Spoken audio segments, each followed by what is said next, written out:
Iniciar, por favor, vayan tomando asientos para que los compañeros camarógrafos de la parte de atrás puedan también tomar imagen. Estamos transmitiendo en vivo en las redes sociales de la doctora Claudia Sheinbaum. Está con nosotros en este momento la doctora Claudia Sheinbaum Pardo. Sentados, por favor.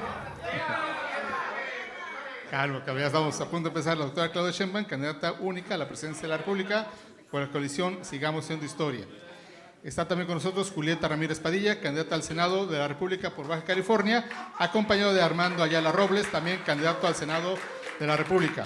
Nos acompaña también Laura Ruiz López, candidata a diputada federal, Nancy Sánchez Arredondo, candidata también a diputada federal, y Armando Fernández Samaniego, candidato a diputado federal por cabecera en Mexicali. También con nosotros se encuentra Catalino Zavala Márquez, presidente del Consejo de Morena en Baja California, y José Antonio Aguilar Castillejos, delegado político de Morena en Baja California. Bienvenidos, doctora, adelante, muy buenos días. Gracias. Bueno, muchas gracias a todos, a todas, muchas gracias a mis compañeros, este equipazo que tenemos acá en Baja California, y estoy muy contenta de estar con ustedes. Hoy vamos a Sonora, un momentito, a San Luis Río Colorado. Regresamos en la tarde aquí a Mexicali y vamos a ir después a Tijuana, Ensenada y probablemente a Tecate, todavía estamos por definirlo. Y muy contenta, después nos regresamos a Sonora, Hermosillo y hacia Sinaloa. Ese va a ser el itinerario de esta semana. Llevamos cerca de 90 distritos electorales recorridos. Y nuestro objetivo, a ver si lo podemos cumplir, es llegar a los 300, si no por lo menos los completaremos con los que hemos visitado en la precampaña. Y pues aquí, como ustedes saben, además de los programas sociales que hemos anunciado, adicionales a los que hoy existen con el presidente de la República, vamos a otorgar apoyo a mujeres de 60 a 64 años de edad, mensuales, la beca universal para niños y niñas de escuelas públicas, que nos vamos a tardar en ambos casos para hacerlas universales 3 años, pero lo vamos a cumplir. Y además una serie de obras adicionales a las que está haciendo el presidente de la República. Ustedes saben que aquí el presidente está haciendo el viaducto elevado en Tijuana, la garita de Otay, está invirtiendo en hospitales, en plantas de energía, y nosotros hemos planteado en su momento, cuando fui jefa de gobierno, lo platiqué mucho con la gobernadora Marina del Pilar, y en su momento también con el gobernador de Baja California Sur, poder ampliar y mejorar toda la carretera que viene por la península de Baja California, desde Los Cabos hasta Tijuana. Y vamos a ayudar mucho a Baja California en todo el tema del agua, en plantas potabilizadoras, la planta de tratamiento que va a permitir sustituir agua de riego por agua potable, y vamos a destinar recursos para poder dotar de agua principalmente a Tijuana y todos los municipios conurbados. Estamos también en un programa, vamos a hacer un programa muy importante, particularmente aquí en Mexicali es importante, pero principalmente en Tijuana, de regularización de predios entre el municipio, la gobernadora y el gobierno de México. Y se está pues evaluando el tema del aeropuerto de Ensenada, que es uno de los proyectos que se ha solicitado para poder potenciar el desarrollo también turístico de Ensenada, que de por sí ya existe, pero que pueda tener una salida al aeropuerto de Tijuana. Esos son los proyectos principales que venimos a presentarles el día de hoy. Muchas gracias. Iniciamos, por favor, con Gustavo Morales, BCT. Adelante, Gustavo. Dale el micrófono, por favor.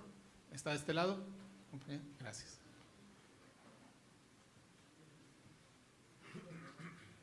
Sí, candidata, buenas tardes, bienvenida a Mexicali, bienvenida a Baja California. Ahorita que comentaba de los programas sociales, el día de ayer manifestó la candidata Xóchitl Gálvez que los programas sociales deberían de ser temporales. Y aunado a eso, hizo un comentario que si una persona a los 60 años cumplidos no ha logrado tener un patrimonio, es muy güey, y no lo dijo yo, lo dice ella. Si me permite ponerle el audio. Está bien, no hace ¿Está falta. bien? No hace falta. Eso es en el plano nacional. En el plano local, quisiera preguntarle qué opinión le merece que en Tijuana la persona que designó el partido de Morena para la alcaldía ha sido sentenciado como deudor alimentario y es público, la sentencia vía judicial ha sido exhibida en medios tanto locales como nacionales. Eso es todo de mi parte, muchas gracias. Sí, más allá de un asunto personal, lo hemos dicho siempre, la oposición, el PRIAN, porque es el PRIAN, aunque se quiera llamar Frente por no sé qué, en realidad es el PRIAN, porque el PRD ya prácticamente ni existe. Entonces el PRI y el PAN, que tienen una alianza de todo el periodo neoliberal y que finalmente esta alianza salió al público en 2021 y que hoy se presenta en 2024, que además es producto pues de un acuerdo que se hizo para la elección de Coahuila, en donde se reparten hasta notarías, direcciones de escuelas, un acuerdo corrupto a partir del cual salen sus candidatos. Pero sobre todo son dos proyectos, un proyecto que regresa al pasado, un pasado de corrupción, y nuestro proyecto que es avanzar con la transformación. Y lo hemos dicho muchas veces, ellos nunca han estado de acuerdo con los programas sociales convertidos en derechos, porque ellos tenían programas sociales que en realidad eran programas clientelares durante la historia, desde Solidaridad hasta Prospera, que en realidad pues eran mecanismos de control para el voto y eran programas. Lo que construimos son derechos. La pensión universal adulto mayor es un derecho que está establecido en la Constitución desde los 68 años y que queremos llevarlo a los 65 y que quede muy claro que cada año debe aumentar por encima de la inflación, y los otros programas sociales, la beca para jóvenes de preparatoria que ha tenido enormes resultados porque ha disminuido la deserción escolar, las personas con discapacidad, y ahora estamos planteando estos dos nuevos apoyos. Entonces ellos nunca han estado de acuerdo, entonces el pueblo de México lo sabe, por más que ellos digan y digan y digan que sí están de acuerdo, que sí están de acuerdo, en realidad es una farsa, porque si no el pueblo de México votaría todavía menos por ellos.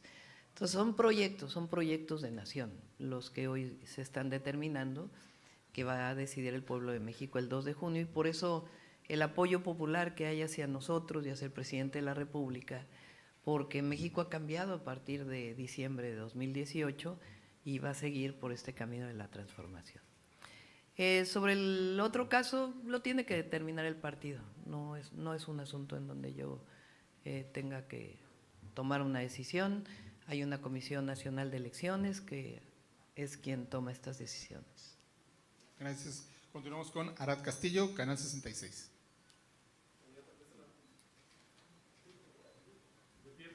¿Qué tal, candidata? Buenas tardes. Preguntarle dos cosas. La primera, en cuestión de seguridad aquí en Baja California se encuentra a nivel nacional en el segundo lugar de homicidios dolosos. Saber cuál es su propuesta con respecto a mejorar el nivel de seguridad aquí en Baja California, en el contexto de que pues, la llegada de más militares y de la Guardia Nacional no ha funcionado por la posición en la que nos encontramos. Y en segundo, el día de ayer la gobernadora anunció que ya platicó con usted con respecto a la posibilidad de la habilitación del tren de pasajeros, que sería la ruta Ciudad México-Nogales, Nogales-Mexicali. Saber si nos puede platicar un poquito al respecto. Gracias. Sí. En el primer caso se ha avanzado en el país, pero tenemos que avanzar más. La gran virtud del presidente de la República es que cambió las tendencias de los delitos, cambió la tendencia de homicidios. En el último informe hubo una reducción de más del 20% en todo el país de homicidios, secuestro tiene una disminución del 80%. Y lo que tenemos pues es la experiencia de lo que hicimos en la Ciudad de México, que en realidad, como yo lo planteo en las distintas y múltiples ocasiones que me lo han preguntado, es que tenemos que seguir avanzando en los dos elementos centrales para avanzar en la seguridad. Uno es la atención a las causas, la justicia social y el acceso a derechos a los jóvenes, porque no son oportunidades, son derechos de los jóvenes, la educación, la cultura, el deporte, el empleo. Y por otro lado, la cero impunidad. Para poder lograr un avance mayor en disminuir la impunidad, ¿qué quiere decir eso? que si se comete un delito, pues debe ser sancionado ese delito, no depende solo del Ejecutivo, no depende solo de la Guardia Nacional, depende de las fiscalías y depende del Poder Judicial. Entonces, yo estoy planteando más coordinación, particularmente entre las fiscalías estatales y la Fiscalía General de la República con el Ejecutivo, y la propuesta de reforma al Poder Judicial, que ustedes la han escuchado, y además, ¿y por qué el Poder Judicial? Porque ¿quién emite una orden de aprehensión, una orden de cateo? Pues un juez. ¿A partir de qué? De una carpeta de investigación que hace un ministerio público, una fiscalía. La Guardia Nacional o las policías estatales detienen en flagrancia. Entonces es el fortalecimiento de la inteligencia y la investigación y la coordinación, que es el elemento que estamos planteando. Y vamos a avanzar más todavía. Sí, hemos planteado 7 proyectos, ahí no está la parte de incluir Mexicali, pero en efecto lo hemos hablado con la gobernadora en su momento para poderlo incluir en los proyectos que estamos planteando. Continuamos con Juan Enrique Campos, Ecos del Valle. ¿Qué tal, candidata? Bienvenida a Baja California, Enrique Campos. La situación, usted en diciembre pasado vino a Ensenada, Rosarito principalmente, donde se mencionó el tema del agua y dijo que se iba a tratar ese tema del agua, que es un problema de Baja California, porque es un derecho también el agua.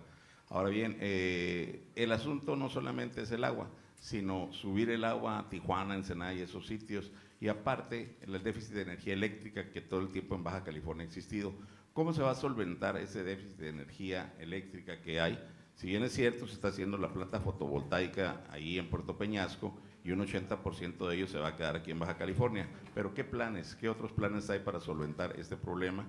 Y si una extensión, la clase trabajadora en el Valle de Mexicali necesita mucho lo que son las estancias infantiles, son mujeres, madres de familia, los candidatos que están ahorita en los puestos de elección, se les ha platicado y sí se necesita mucho apoyo en todos esos lugares. ¿Qué se podría hacer por esas madres trabajadoras que son madres y padres y se van a trabajar desde las 3 de la mañana al campo? Sí, sobre el tema de la electricidad, la península de Baja California ha estado históricamente fuera del sistema interconectado nacional. Ahora con las plantas de Puerto Peñasco se ha construido 1 gigawatt y el objetivo es llegar a 5 gigawatts, nosotros la vamos a llevar a 5 gigawatts y ahí tiene que venir la línea de transmisión hacia Baja California que ya ha iniciado y esperemos que se concrete y si no, pues lo vamos a concretar nosotros. Y la idea también es ampliar las fuentes renovables en la península, que es pues un objetivo desde hace muchos años. Tiene que tener una parte de generación de base para el consumo de energía, pues el consumo de energía no es el mismo durante todas las horas del día y además la generación con renovables, particularmente la fotovoltaica, pues solo genera cuando hay luz solar, entonces se le llama intermitente. Entonces tiene que tener una compensación y estamos trabajando en ello. Nos va a tocar inaugurar de Comisión Federal de Electricidad, que ya inició una serie de obras, alrededor de 9,000 megawatts, y si está la interconexión, pues va a permitir también más desarrollo de las renovables en Baja California. Bueno, y sobre el tema de… Nosotros no le llamamos estancias infantiles, primero porque es un nombre que pervirtió Felipe Calderón. No solamente por el tema de la guardería ABC, sino porque se volvió un negocio, porque era la subrogación de un derecho o de un servicio que debería tener el Estado. Y en esta subrogación, como en muchas otras privatizaciones, pues vino un proceso de corrupción muy grande. El presidente lo que hizo fue ya no tener estas estancias que eran subrogadas y lo sustituyó por este apoyo directo a las madres trabajadoras. Yo en los 100 puntos que presenté en el Zócalo hablé de un sistema de educación inicial, porque no creo en las guarderías, porque quiere decir guardar a los niños, aunque yo fui a una guardería desde los 8 meses. Mi madre siempre trabajó, mis hijos fueron a guarderías, yo fui a guardería del ISSSTE, mis hijos fueron a guardería del Seguro Social. Entonces, hoy la visión es distinta, es una visión incluso pedagógica, de que los niños desde la primera infancia no solo requieren cariño, cuidados, sino también inicia su proceso de aprendizaje. Y en esos 100 puntos hablé de que la educación inicial va a iniciar, en particular para las mujeres de la maquila y para las mujeres jornaleras agrícolas. Entonces, tanto en Ciudad Juárez, Tijuana, Mexicali, ahí vamos a iniciar con la educación inicial, vinculada con el Instituto Mexicano del Seguro Social. Gracias. Continuamos con Antonio Arbizu, Temple Social, Mexicali. Adelante, Antonio. Sí, buenas tardes. El nearshoring es algo muy importante en la frontera norte porque el tema de las maquilas. Hay puntos importantes que tocan los empresarios. Es el tema de una educación que exige los tratados internacionales, las energías que ya lo tocó. ¿Qué opina sobre este tema y cuáles serían sus proyectos para pues, fortalecer este tipo de comercio? Sí, nosotros tenemos un proyecto de polos de desarrollo para el bienestar que estamos trabajando. Inclusive hay diversos empresarios que nos están ayudando. Lo coordina Altagracia Gómez, que es una empresaria que la incorporé como parte de los diálogos por la transformación. Es muy importante que las inversiones se den de acuerdo al ordenamiento territorial. En un lugar en donde no hay agua, pues no puede haber empresas que tengan un alto consumo de agua. Puede haber otras empresas, pero no necesariamente aquellas que consumen agua, como el tema de la cervecera que conocemos aquí en el caso de Mexicali. Entonces, ¿qué estamos haciendo? Una planeación de acuerdo a la vocación territorial, los recursos naturales del país. Entonces, Baja California tiene un enorme potencial por la cercanía con Estados Unidos y además por que aquí hay muchísima capacitación y formación de las y los trabajadores. Entonces, ¿qué tenemos que hacer? Pues orientar a que en esta zona haya inversión a partir de las vocaciones territoriales de Baja California y de los recursos naturales. Entonces, estamos trabajando en ello y va a haber energía y se van a poder desarrollar para que haya empleo. Ahora, el objetivo no solamente es generar empleo, ese es, digamos, el gran tema de las maquiladoras, que hoy, por fortuna, por el aumento del salario mínimo, pues ganan 3 veces de lo que ganaban en 2018. Pero en realidad, lo que nosotros necesitamos no solo es generación de empleo, sino generación de bienestar. Entonces, la inversión tiene que venir acompañada de buenos salarios para los trabajadores y trabajadoras mexicanas y tiene que venir acompañada de vivienda, de escuelas, de hospitales, de centros de salud y de infraestructura para que el desarrollo sea completo. Y justamente eso es lo que estamos diseñando y planeando para poder potenciar la relocalización y su vínculo con la empresa nacional también, para que no solo sea la inversión extranjera directa, aunque es indispensable pues que tenga cadenas de valor desde la microempresa hasta la inversión extranjera. Okay. Continuamos con Mitzi Monge, Radio Patrulla, Aeropuerto Mexicali. En el tema de migración, doctora, que aquí es un estado donde se maneja lamentablemente mucho esta situación nacionales extranjeros. Contexto, hace unas semanas en Migración Estatal hubo posibles casos de corrupción. Quisiéramos saber cuáles son las acciones que están ustedes contemplando pues precisamente para que se trabaje y se evite este tipo de situaciones. Bueno, en migración ustedes saben cuál es nuestro planteamiento. Por un lado, nosotros tenemos que seguir insistiendo con Estados Unidos, independientemente de si llega el presidente Biden o el presidente Trump, en que la solución profunda y de fondo de la migración es la cooperación para el desarrollo. Vamos a seguir insistiendo en ello y tiene que entenderse porque no es poner muros, no es evitar solamente, la entrada, sino que también pueda haber visas de trabajo y particularmente la inversión y el apoyo a los países en donde se expulsa personas no por gusto, sino principalmente por necesidad. Y la segunda, pues fortalecer el trato hacia los migrantes y los apoyos a los migrantes que necesitan en el proceso de recorrido por nuestro país. Por supuesto que también ofrecer que puedan quedarse en México, pero la gran mayoría de ellos lo que quiere es llegar a Estados Unidos. ¿De la corrupción en INAMI? Pues en cualquier lado hay que combatir la corrupción. Continuamos con Carla Bailón, Crónica y El Imparcial. Adelante. Candidata, muy buenas tardes. Dos preguntas. La primera sería en relación aquí en la frontera. En los últimos años pues se ha visto un incremento muy importante en cuanto al tiempo que se hacen las garitas. Saber si en su gobierno existe o hay alguna propuesta sobre este tema para agilizar los tiempos aquí en Baja California. Y la segunda es en relación al decreto del subsidio de las tarifas eléctricas.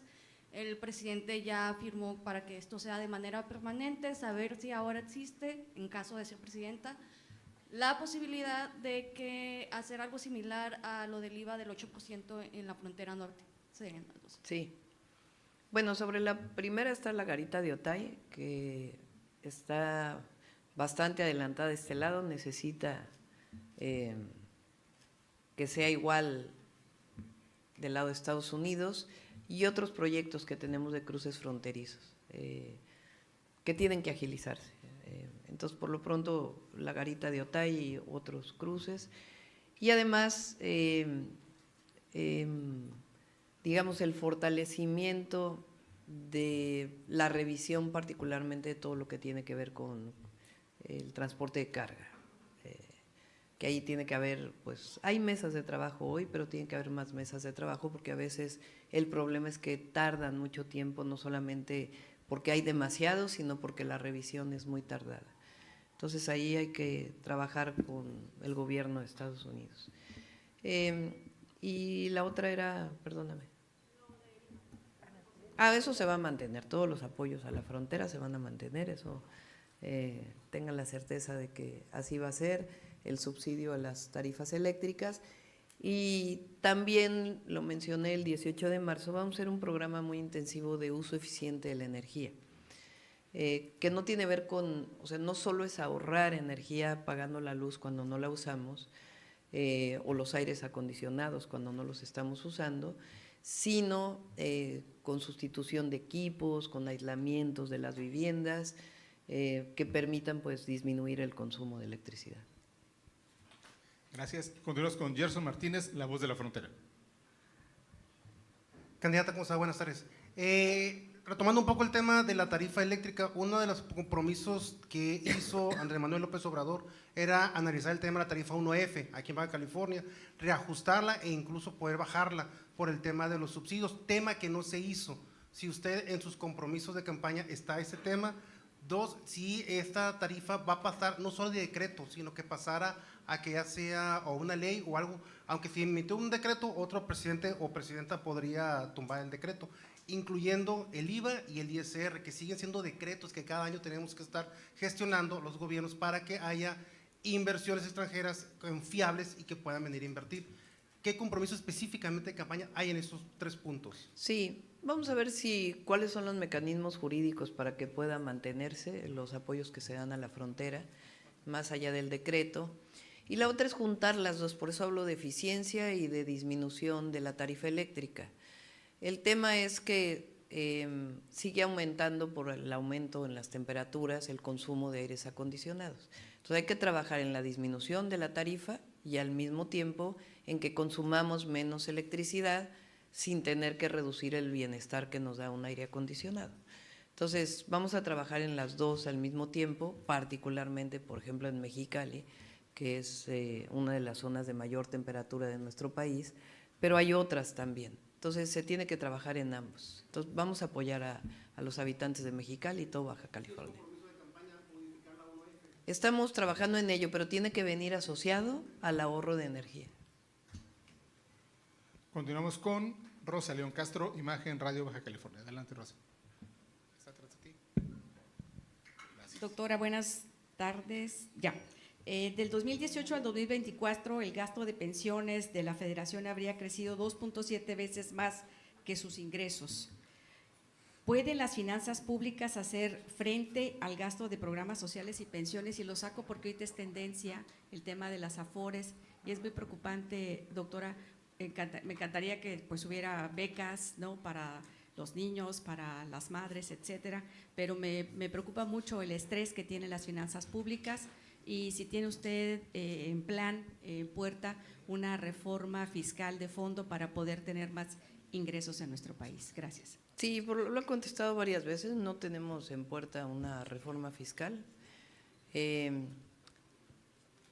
Nuestra política, ustedes la conocen, es la austeridad republicana. Este año hay dado que se van a terminar las obras estratégicas del presidente, el Tren Maya, el Interoceánico, refinería y otras obras estratégicas, el presidente de manera muy responsable decidió que ese gasto no fuera para el próximo año. Entonces va a haber suficiente recurso para los programas sociales y para todas las obras que estamos planteando en los 100 puntos y sin déficit y sin grandes endeudamientos. Sí, este año es particular por lo que le explico, pero no somos irresponsables en el uso del gasto. Va a haber como hasta ahora, una enorme responsabilidad en el gasto público y en la estabilidad financiera y económica del país. Continuamos con Claudia Aguirre, Expresión Sonora. Doctora, bienvenida a Baja California y a Sonora. Yo le quiero hacer dos preguntas. Primero es el conflicto diplomático que existe en Ecuador. Por una parte, la ambigüedad con la que está manejando la oposición el tema. Por una parte sale Lili Telles pidiendo disculpas al presidente de Ecuador. Después sale Mario Fabio Beltrones Rivera diciendo que es un hecho condenable. ¿Qué opina usted al respecto? Y también pues soy orgullosamente de San Luis Río Colorado y por aquí, por San Luis Río Colorado, es cuando va a iniciar su gira por Sonora. Sin embargo, siempre nos han tenido considerados como que somos de Baja California.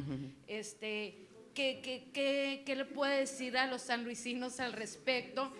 Ahora en su primera visita como candidata y seguramente después como presidenta de la República. Gracias. Sí. Lo que ocurrió en la Embajada de Ecuador, de México en Ecuador, lo dije en las redes sociales y lo he repetido, es completamente condenable. Viola todos los protocolos internacionales y es una violación a la soberanía de nuestro país. No tiene otro nombre y además vimos las escenas deleznables que ocurrieron en la embajada y aprovechamos también para felicitar a nuestro cuerpo diplomático que actuó con una enorme valentía. Hasta ahí. Quien apruebe la violación de los tratados internacionales, ¿qué nombre tiene? Díganmelo ustedes. O sea, ¿cómo puede alguien defender la violación a un tratado internacional y la violación a nuestra soberanía? Hoy el presidente de la mañanera dijo que es equiparable a Santana y la venta de nuestro territorio.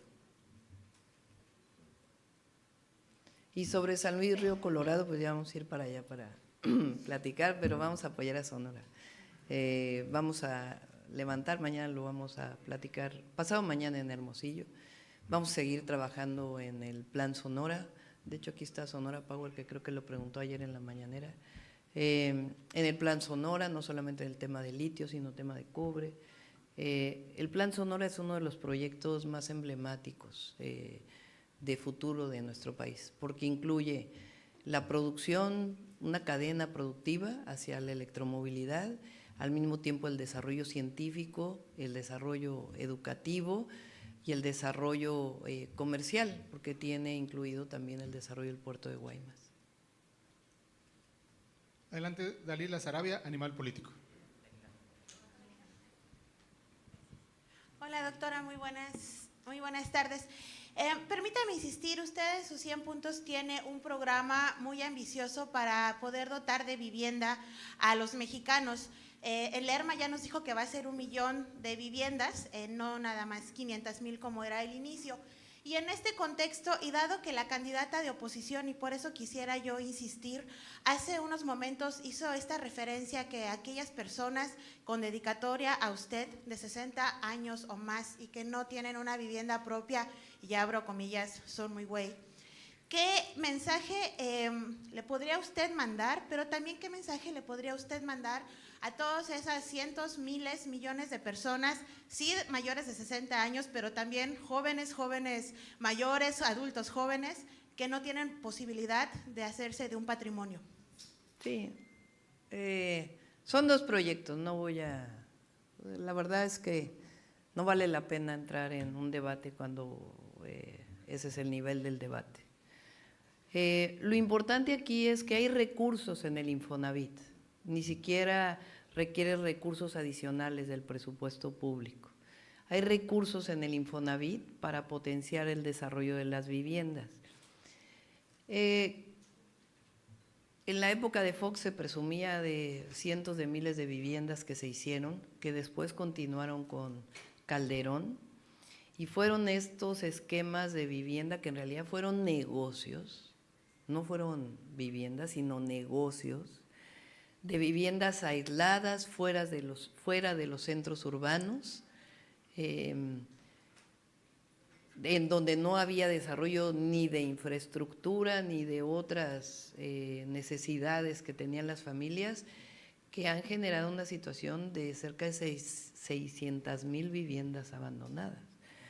Entonces nosotros no vamos a plantear un esquema de ese tipo. Lo que estamos planteando es que el propio Infonavit pueda construir las viviendas y otros esquemas también de acciones de vivienda como mejoramiento de vivienda, que lo hicimos en la Ciudad de México. En la Ciudad de México yo destiné, además de la reconstrucción de viviendas del sismo del 17, que fueron cerca de 18,000 millones de pesos, y construimos 3 unidades habitacionales, además de rescatar la histórica ciudad perdida de Tacubaya, que durante 100 años había sido un área en una zona muy importante de la ciudad que había sido abandonada, y ahí hicimos la ciudad del bienestar, de la ciudad perdida a la ciudad del bienestar. Entonces, tanto para todos los que tienen seguridad social con el IMSS, como otros esquemas de vivienda que vamos a desarrollar. Entonces es un proyecto distinto, que el Infonavit construya directamente las viviendas. ¿Este nivel de debate de la candidata de oposición es desesperación, doctora? Ya no voy a tocar el tema, la verdad, ya hubo debate, vámonos con las propuestas y ya tocará el tiempo para el próximo debate. Oiga, y muy rápido, ¿acudirá usted al INE en la mañana? A ver, que termine y ahorita vamos. Ahí va. Ahorita me pregunta. Muy rápido. Ahora me pregunta. Muy rápido, doctora. Preguntarle si va a ir al INE. En la mañana, Gerardo Fernández Noroña mencionaba que probablemente tenga usted una reunión con los consejeros del INE para hablar particularmente de estos hashtags que se estuvieron manejando y que se siguen manejando en redes sociales, y si ya tiene algunas citas, si hará alguna petición formal a los consejeros del INE, incluso que no estén dentro del set como lo estuvieron en este debate pasado, por favor. Sí, no voy a ir personalmente, se está pidiendo una cita, creo que ya se envió el oficio por parte del partido de Morena, del PT, del Verde y también de mi equipo de campaña. Se está pidiendo una cita para ese grupo. El comité de campaña, el presidente del Partido Verde, del Partido del Trabajo, o la representación del Partido Verde, el Partido del Trabajo y el presidente Morena. ¿Qué le tienen que cambiar, candidata? Hay un orden, vamos en por orden, favor, vamos con en calma, orden. con calma, por favor. Bueno, Guardemos el compañeros, respeto, por por favor, favor, son tan amables. compañeros. Vamos en orden. Con calma y todos van a poder participar. No se enojen, por vamos favor. en orden. Orden. Okay. Orden. Salvador Corona, El Universal, adelante. Buenas tardes. Compañeros, por Con favor, respeto, por Isaac, favor. ¿por qué no hacemos algo? A ver. No, A ver, por favor, sé, compañeros. No, siéntate, ahorita te por favor, tomo. respeto. Por favor, toma Siéntate. asiento, por favor. Compañeros, por favor, respeto. Siéntate. Compañeros. Isaac, ¿por qué no? Es que mira, sí se ha dado la palabra solo la prensa nacional. Entonces es muy importante que haya prensa local. Los claro. compañeros lo están pidiendo y tienen Iniciamos con razón. prensa local, pero Entonces, si bueno. quieren, yo doy la palabra, si te parece. Ok. ¿Sale? Sigue A ver. Javier Mejía. doctora, Nada más les voy a pedir doctora, una cosa. nada más. Rápido, Permítame. Nada más les voy a pedir algo. Vamos a tratar de que sea una sola pregunta para que podamos. Me voy con la pregunta, ¿Sí? doctora. Vamos. Buenas tardes a ver, todos. adelante. Rápidamente, doctora, en el tema de salud pública, rápidamente, y particularmente en el esquema de salud, el IMSS Bienestar, perdón. ¿Qué alcance va a tener este programa y, sobre todo, qué margen de maniobra en lo operativo y en lo financiero van a tener los gobernadores, particularmente el de Baja California? Esa es una pregunta. La segunda es, ¿cómo ha visto usted, rápido, cómo ha visto usted desde la Ciudad de México la actitud que ha asumido el exgobernador Jaime Bonilla al referirse particularmente a la gobernadora, y si es posible que se pudiera interceder para administrar las diferencias existentes y que, bueno, pues... A ver, el IMSS Bienestar es un sistema federalizado que está bajo la dirección, coordinación y presupuesto de un organismo público descentralizado dentro del Instituto Mexicano del Seguro Social. Entonces, hay coordinación, pero la operación y el presupuesto son federales. Esa es la gran diferencia. La federalización, la descentralización del sistema de salud generó muchísimos problemas, entre otros mucha corrupción. El Seguro Popular en realidad era una distribución de recursos en donde está demostrado que en algunos lugares un medicamento se compraba en un valor y en otro 20 veces el valor del mismo medicamento. Hay personas presas, incluso exgobernadores, justamente por el Seguro Popular, por la corrupción. Entonces, el IMSS Bienestar lo que plantea es un sistema federalizado. Los estados se quedan con una parte del sistema, digamos, de el trabajo de la salud, tiene que ver con la medición epidemiológica, algunas cuestiones de prevención y algunos otros temas. Pero la operación de centros de salud, de hospitales, queda en el IMSS Bienestar.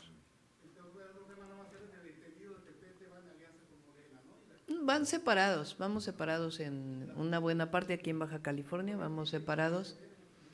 Sí, bueno, pues hay diferencias, ojalá no las hubiera, pero bueno, hay estas situaciones y realmente yo apoyo completamente a la gobernadora Marina del Pilar y en este caso en Baja California pues viene separados.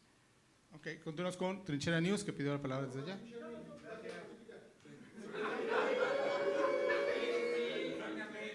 Candidata, el tema de la autocrítica, Andrés Manuel, lo que ha hecho en estos 5 años, ¿todo está bien? ¿No le cambiarías una coma? ¿Qué le vas a imprimir en particular tú como presidenta si llegas a ganar, candidata? ¿O todo va a ser igual a lo que deje Andrés Manuel como candidato, bueno, como presidente? Bueno, pues nos va a tocar otro periodo, ¿no? A él les va a tocar gobernar del 18 al 24. A nosotros nos va a tocar gobernar porque vamos a ganar la elección. Nos va a tocar gobernar del 1 de octubre del 2024 al 1 de octubre del 2030. Es una nueva etapa, pero va a continuar la transformación en nuestro país y vamos a avanzar con la transformación. Y él pues tiene sus particularidades como persona y yo tengo mis particularidades como persona. En los 100 puntos hemos hablado de acelerar la transición energética. El presidente hizo las universidades del bienestar, las vamos a fortalecer y aparte vamos a hacer nuevas universidades. Entonces a él le tocó la ruptura del viejo régimen a la construcción de un nuevo país y afortunadamente nosotros con eso vamos a seguir avanzando. A ver, para mí es un honor estar con Obrador. Okay. Continuamos con Jorge Buenas Heras. tardes, doctora. Jorge Heras, Capital, Ciudad Capital. ¿Qué tal, doctora? A ver, compañeros. Con calma. ¿Qué tal? Doctora, ¿qué tal? Jorge Heras de Ciudad Es Capital. el calor de Quintana aquí de Norte. Mexicali. Doctora, dos temas, pero el primero de la Agencia Federal de Anticorrupción. Nos quedamos con ganas de que lo explicaran en el debate, sabemos que no había el tiempo suficiente, pero sí que lo planteara toda vez que, pues bueno, dentro de la narrativa de la 4T y dentro de las acciones es el combate a la corrupción, pero en Baja California, el anterior gobierno estatal vimos un embate y cómo desarticuló el sistema anticorrupción al grado que ahorita no tenemos un sistema estatal anticorrupción que funcione.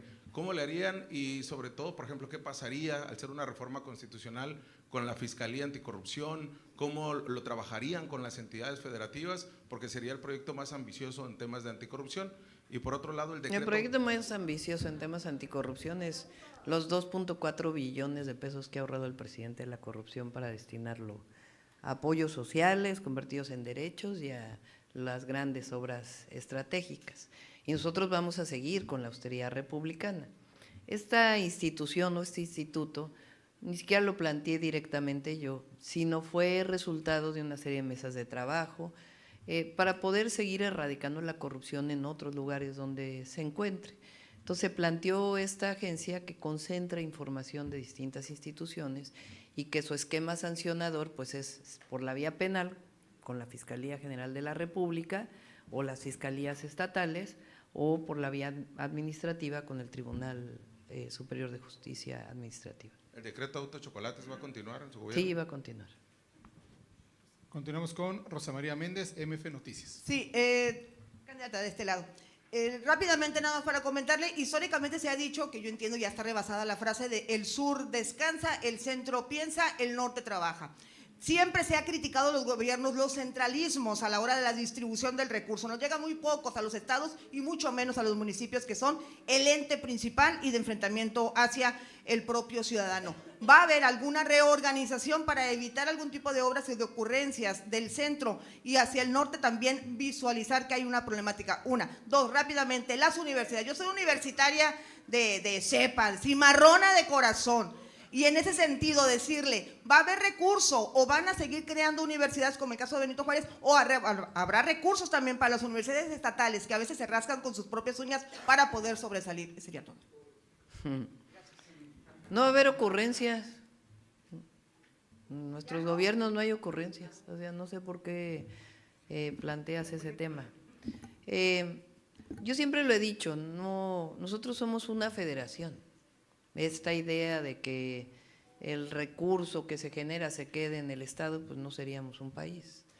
Hay estados que tienen mucho menos generación de recursos por una pobreza histórica y que gracias a la compensación del recurso público pues tienen hoy desarrollo, como por ejemplo las grandes obras estratégicas y el Sembrando Vida y otros programas que se han hecho en el sur-sureste de nuestro país.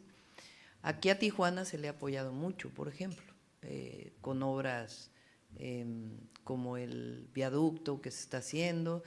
Entonces, yo pienso que en realidad hay que apoyar con proyectos específicos, más que un cambio sustantivo en la manera de distribución de los recursos. ¿Y las universidades públicas van a recibir los recursos? Sí, también con su autonomía, no me voy a meter en su autonomía, pero las universidades también tienen que hacer pues sus propios proyectos de austeridad republicana, es decir, muchas veces los recursos se quedan arriba y no llegan abajo.